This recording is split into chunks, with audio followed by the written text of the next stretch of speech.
ঠাম্মি পূজারিনী আর মহারাজের ঘরের সামনে এসে দাঁড়িয়ে মনে মনে ভাবতে থাকেন, এ কি রে, ভেতরে কোনো সাড়া শব্দ নেই, ওরা কি এত তাড়াতাড়ি ঘুমিয়ে পড়ল?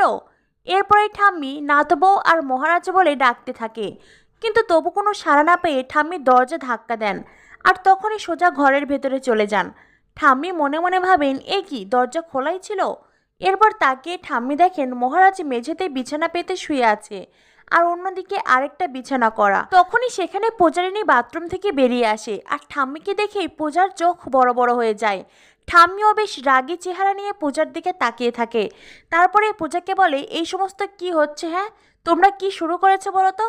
একজন মেঝেতে শুয়ে আছে, আরেকদিকে বিছানা পাতা আর খাটের জায়গাতেই, কি হচ্ছেটা কি? মহারাজ তখন ঝাপসা চোখে ঠাম্মিকে দেখে চোখ ঘষে ভালো করে ঠাম্মিকে দেখতে পেয়েই মহারাজ পুরো ঘাবড়ে যায়। ঠাম্মি বেশ রাগী চোখে মহারাজের দিকে তাকিয়ে আছে আর মহারাজ জড়সড় হয়ে নিজের বিছানায় চুপটি করে বসে পড়েছে।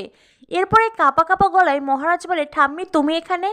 ঠাম্মি বলেন, সেটাই তো ভাবছি, আমি এখানে কেন এলাম। মহারাজ বলে, তা তুমি এখানে আসলে কেন? ঠাম্মি বলেন, তোদের ডাকতে এসেছিলাম, কিন্তু আসার পরে যা দেখলাম, সত্যি রে, সত্যি আমার ভীষণ কষ্ট হচ্ছে। মহারাজ তখন উঠে দাঁড়ায়, বলে, তুমি জানো না ঠাম্মি, তুমি যখন পিসি ঠাম্মির বাড়িতে গিয়েছিলে, এই ঝগড়ুটি মেয়েটার জন্যই বাবা আমার গাল বাজিয়ে দিল। ঠাম্মি বলেন, তাতে কি হয়েছে? হ্যাঁ, তাতে কি হয়েছে? অন্যায় করলে বাবারা শাসন করতেই পারে।